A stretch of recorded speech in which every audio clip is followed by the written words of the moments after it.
Hello students, class 12 physics chapter 1 ही आपका चल रहा है। अब हम पढ़ेंगे गॉस लॉ क्या होता है। ओके स्टूडेंट्स, लास्ट टॉपिक में हमने गॉस लॉ के ही डेरिवेशन करवाए थे। फाई डिस्क और फाई कोन का वैल्यूज़ फाइंड आउट करवाया था, डेरिवेशन करवाया था। ओके स्टूडेंट्स, अब देखिए आपका गॉस लॉ क्या है। हमने कोई छोटा सा सरफेस लिया, ठीक है, स्मॉल सा। आप सरफेस से आपका एरिया क्या होता है, परपेंडिकुलर, और यहाँ से कोई देखिए इलेक्ट्रिक फील्ड जा रही है जो एंगल थीटा पर है, तो electric flux is equals to क्या होगा, इलेक्ट्रिक फ्लक्स यानी कि फाई डी फाई आपका क्या है। ये हमने जो सरफेस लिया बहुत ही स्मॉल है, तो यहाँ से d phi is equals to क्या आएगा, E d A cos theta है तो डॉट लग जाएगा, d phi is equals to E dot d A. Okay, last जो हम पढ़ ही चुके हैं वही आ रहा है आपका,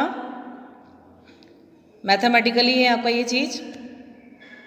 फाई इज इक्वल्स टू, अब आपको पूरा फाई निकालने के लिए क्या करते हैं, छोटे छोटे फाई का integration, d phi integration of d phi is equals to integration of E d A.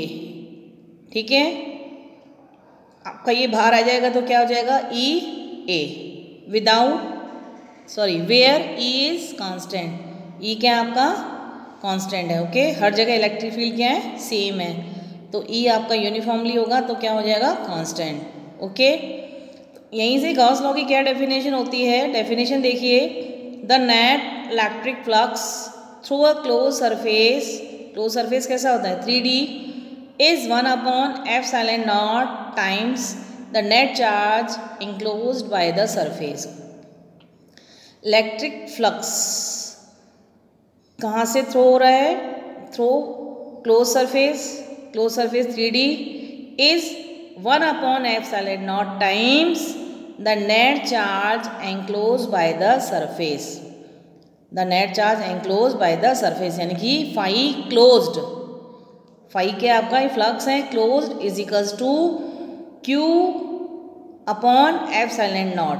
Q कैसा है आपका, नेट इनसाइड। अगर आपका किसी भी चीज़ का क्या निकालना है, फाई निकालना है, फ्लक्स निकालना है, क्लोज फ्लक्स्ड, अगर कहीं क्यू अंदर चार्ज है तो उसका हमेशा जो वैल्यू आएगा Q अपॉन ε0।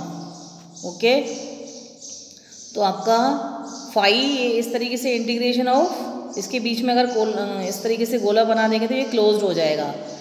फाई ये integration of closed E d ए क्या हो जाएगा, integration of closed E d A. ठीक है, डेरिवेशन ऑफ गॉस लॉ का देखिए, इसको हम प्रूव करते हैं कैसे होगा ये चीज़। ठीक है, अब हमने एक स्फीयर लिया, इस स्फीयर का आपको क्या निकालना है, फाई, क्या निकालना है, फाई निकालना है। ये स्फीयर कैसा है आपका, 3D, जो कि क्या होता है, क्लोज सरफेस।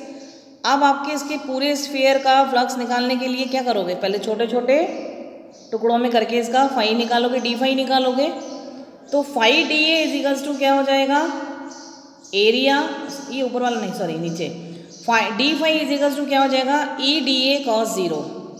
अब देखिए इसके स्फीयर के अंदर हमने एक चार्ज लिया क्यू से सरफेस तक का डिस्टेंस कितना है आपका, r, ये सेंटर से लेके सरफेस तक की डिस्टेंस कितनी है आपकी, हर जगह r। सबसे पहले किसी एक ही पॉइंट में इंडिकेट कीजिए, उसमें देखिए हमने इधर एक टुकड़ा कट कर दिया। पहले इस छोटे से एरिया का हमने क्या निकालना, फ्लक्स निकालना, तो आपका डी ए एरिया कहाँ होगा, सरफेस के परपेंडिकुलर, और ई इलेक्ट्रिक फील्ड कहाँ लगेगी, प्लस चार्ज के अवे फ्रॉम, तो जहाँ डी ए वहीं आपका ई आएगा, और इन दोनों के बीच का एंगल कितना हो जाएगा, थीटा इज इक्वल्स टू 0। तो इस तरफ देखिए d phi is equals to E d A cos 0 का वैल्यू 1, तो d phi is equals to E d A. फिर दूसरी जगह पे भी हम ऐसे निकालेंगे, सेम वही कंडीशन, आर डिस्टेंस से डी ए आपका परपेंडिकुलर, ई आपका उस क्यू चार्ज के अवे फ्रॉम, दोनों के बीच में angle theta is equals to 0, तो अगला डी फाई भी क्या निकलेगा, ई डी ए कॉस 0 यानी कि ई डी ए। तो हर जगह आपका क्या निकलेगा, ई d A E d A E d A. ठीक है, आपका यहाँ पे प्लस क्यू से उस पॉइंट तक का डिस्टेंस कितना है, everywhere r. Okay students, तो आपको इस पूरे स्फीयर का क्या निकालना है, फाई, टोटल फ्लक्स। तो क्या होगा, क्लोज्ड सरफेस, ये जो इस तरीके से इंडिकेशन और बीच में गोला, ये क्लोज सरफेस का ही है इंडिकेशन। तो क्लोज सरफेस डी फाई का वैल्यू क्या निकला, ई डी ए। ई आपका हर जगह क्या है, सेम यूनिफॉर्म इलेक्ट्रिक फील्ड है, तो कांस्टेंट हो गया, वो कहाँ आ गया आपका बाहर, डी ए। ठीक है, अब देखिए आप नीचे आपका जो डिस्टेंस है आर और इलेक्ट्रिक फील्ड, इसकी वजह से आपका इलेक्ट्रिक फील्ड क्या होगा, क्यू चार्ज और आर डिस्टेंस की वजह से इलेक्ट्रिक फील्ड कितनी होगी, 1/4πε0 Q upon R square. Phi equals to क्या निकाला हमने, ई ए, ई का वैल्यू हमने सब्स्टिट्यूट किया 1/4πε0 क्यू अपॉन आर स्क्वायर। और एरिया आपका क्या होगा, स्फीयर का एरिया कितना होता है, 4πr स्क्वायर। 4π से 4π आपका कैंसिल, आर स्क्वायर से आर स्क्वायर कैंसिल, तो आपका फाई का वैल्यू क्या आया, क्यू अपॉन ε0। क्यू आपका इनसाइड द चार्ज। अगर आपका किसी भी चीज़ का फ्लक्स निकालना है, उसके अंदर कोई अगर चार्ज है, तो आप बिना सोचे समझे phi equals to Q upon ε0 रख दोगे। यही आपका गॉस लॉ है। गॉस लॉ यही बताता है कि किसी भी स्फीयर हो, क्यूब हो, सिलेंडर हो, उसके अंदर अगर क्यू चार्ज है तो उसका टोटल फ्लक्स क्या आएगा, Q inside upon ε0। That this is a Gauss law. लेकिन वो कैसा होना चाहिए, क्लोज सरफेस, 3D होना चाहिए। ओके, आप देखिए आपका इस गॉस लॉ पे साइज या शेप पे कोई भी इफेक्ट नहीं पड़ता। Size of close surface do not affect net phi. अगर आपको नेट फाई निकालना है तो उसका शेप पे कोई भी इफेक्ट नहीं पड़ता, हर जगह वही आएगा, phi equals to Q inside the charge upon ε0। और फाई जो वो होना चाहिए, वो कैसा होना चाहिए, surface, close surface. Okay students, तो size of closed surface do not affect net phi. अगर आपका रेडियस, ऊपर देखिए आपका इसमें रेडियस कितना था, प्लस क्यू से सरफेस तक का आर। अगर इसमें हम रेडियस, शेप इसकी बढ़ा दें स्फीयर की, अगर उसका रेडियस कितना हो जाता है, 2r हो जाता है, तो देखिए 1/4πε0 2r का होल स्क्वायर इंटू 4π 2r का होल स्क्वायर, 2r का होल स्क्वायर 2r का होल स्क्वायर से कैंसिल, 4π से 4π कैंसिल, आपका फाइनल वैल्यू फाई नेट कितना आया, phi net equals to Q inside upon ε।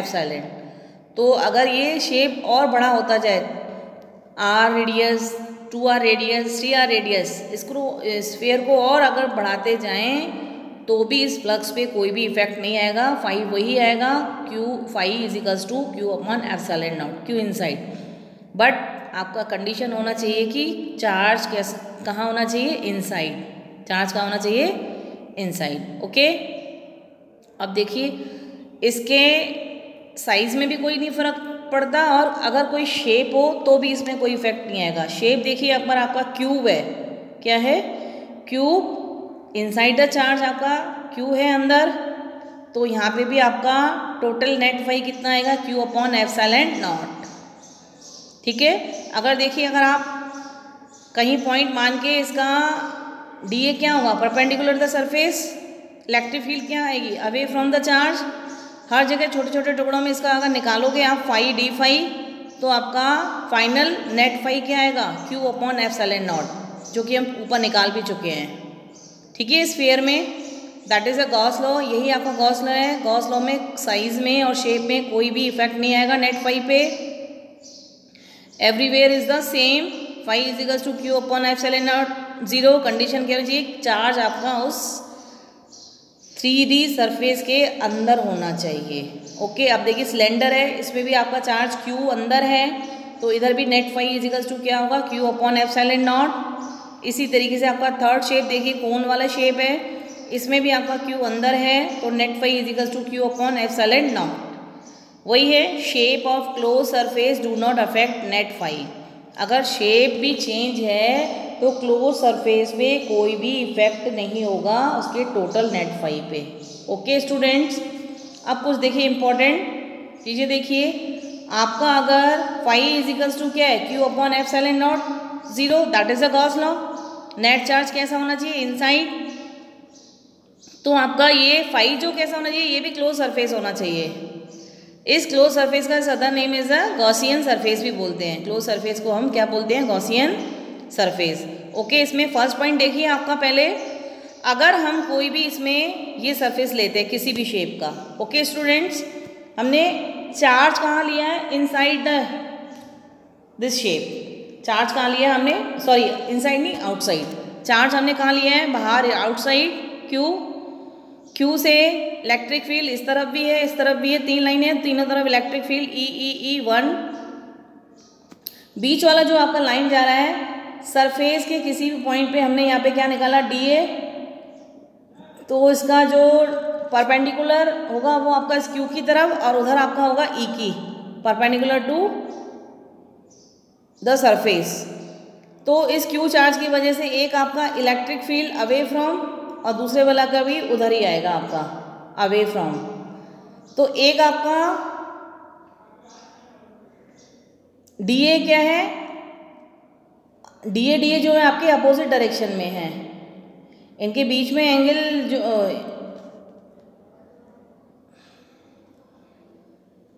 इसमें देखिए आपका जो नीचे की तरफ आउटसाइड क्यू लिखा हुआ है, एक डीए आपका इस तरफ है और एक आपका डीए ऊपर है। जो नीचे वाला है उसमें आपका क्या आएगा, 1 ई डी ए, इनके बीच में एंगल कितना बनेगा, स्ट्रेट लाइन आएगी, तो 180 का वैल्यू -1, तो माइनस ई डी ए। फिर एक ऊपर वाला है ई का भी direction away from Q charge और डी ए का भी आपका उस ई की तरफ ही है, तो दोनों के बीच में जो एंगल आएगा वो 0 डिग्री। तो एक आपका आएगा ई डी ए, एक पॉजिटिव वाला साइन आएगा एक नेगेटिव वाला साइन आएगा, दोनों क्या हो जाएंगे, आपस में कैंसिल हो जाएंगे, तो वैल्यू क्या हो जाएगी, 0। यानी कि आपका इसमें जो चार्ज हमने रखा है वो आउटसाइड है, इनसाइड नहीं है, उस क्लोज सरफेस के इनसाइड नहीं है, आउटसाइड है। तो उसमें आपका फाई नेट यानी कि टोटल नेट कितना आएगा, एवरी टाइम इज 0। जो हमने गॉसियन लॉ था उसमें कंडीशन क्या थी कि आपका जो क्लोज सरफेस है उसमें जो चार्ज होना चाहिए वो अंदर होना चाहिए, इनसाइड द चार्ज।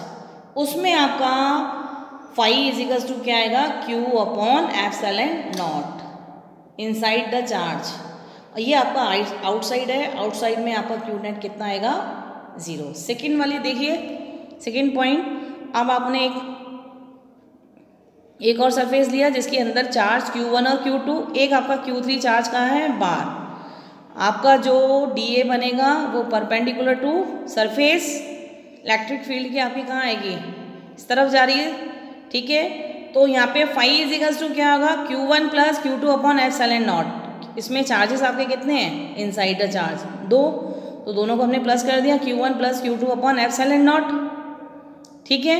यहाँ से इलेक्ट्रिक फील्ड ये क्या आपका सिंबल क्लोज सरफेस EDA क्या आता है अंदर, EDA। अब इसमें बात एक ये याद रखने की, ये फाई क्या आपका टोटल क्लोज सरफेस, क्या है टोटल क्लोज सरफेस।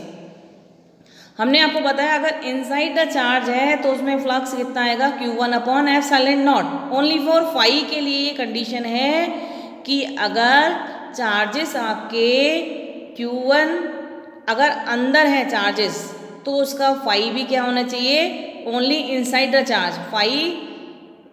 फाई का जो वैल्यू होगा only for charges inside the charges, okay. अब लेकिन जो इलेक्ट्रिक फील्ड है वो चाहे चार्जेस बाहर हो या अंदर हो, उसका रिजल्टेंट इलेक्ट्रिक फील्ड, नीचे देखिए हमने लिखा हुआ है resultant electric field due to all charges. जो इलेक्ट्रिक फील्ड होगा वो चार्जेस चाहे आपके बाहर हो या अंदर हो, ड्यू टू ऑल चार्जेस के कारण रिजल्टेंट इलेक्ट्रिक फील्ड होगा inside and outside.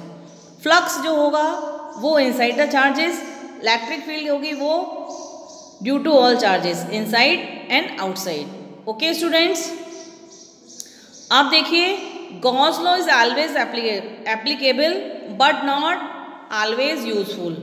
Gauss law आपका हर जगह तो मिलेगा लेकिन वो हर जगह यूज़फुल नहीं होगा। Gauss law is always applicable but not always useful. हर जगह ज़रूरी नहीं है वो यूज़फुल हो। अगर हम उसको लगाने लग जाएंगे वहाँ मैथमेटिकली ज़्यादा यूज़ होगी, जिसको करना क्या हो जाता है, टफ हो जाता है। ओके स्टूडेंट्स, तो Gauss law is always applicable but not always useful. इससे रिलेटेड देखिए 4 पॉइंट हैं। फर्स्ट पॉइंट देखिए, द गॉसियन सरफेस या close surface should be symmetric about charge and charge distribution. Charge और चार्ज जो डिस्ट्रीब्यूशन करते हैं वो सिमेट्री होना चाहिए। सेकेंड पॉइंट देखिए आपका, the electric field must be symmetric. Symmetric यानी कि इक्वल भी, कांस्टेंट या सेम एट ऑल पॉइंट्स। हर एक पॉइंट्स पे गॉसियन सरफेस यानी कि 3D सरफेस कैसी होनी चाहिए, 3D। गॉसियन लॉ के लिए सरफेस कैसी होनी चाहिए, 3D। Elsewise also Gauss laws is valid. वहाँ गॉस लॉ वैलिड तो होगा बट नॉट यूजफुल, यूजफुल नहीं होगा। ओके, आप देखिए थर्ड पॉइंट आपका जो थीटा है वो angle between electric field and area, जो हमने आपको कल बताया था आपको कि जो थीटा हम एंगल लेते हैं, अगर इससे रिलेटेड कोई आपका न्यूमेरिकल्स या सम आता है तो जो थीटा एंगल लेंगे वो आप देखेंगे कि इलेक्ट्रिक फील्ड और एरिया के बीच में ही आना चाहिए।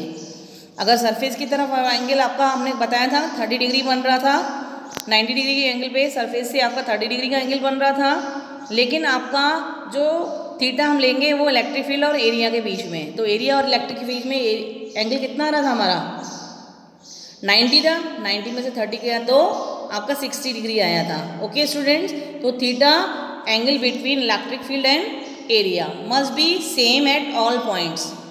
हर जगह आपका एंगल कहाँ मेजर होगा, इलेक्ट्रिक फील्ड एंड एरिया पे, points on same at all points of surfaces.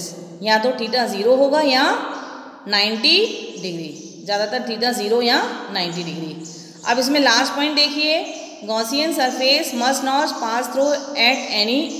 Pass through any point charge. Gaussian surface को हमें बिल्कुल पास नहीं करना है, बिल्कुल वहाँ से कट करके नहीं निकालना है एनी पॉइंट चार्ज। जो चार्ज है मतलब कि जैसे आपका चार्ज है वो सरफेस को पास नहीं करना चाहिए, सरफेस के अंदर होना चाहिए। चार्ज कहाँ होना चाहिए, चार्ज सरफेस के अंदर होना चाहिए, उसको पार नहीं करना है, नहीं होना चाहिए।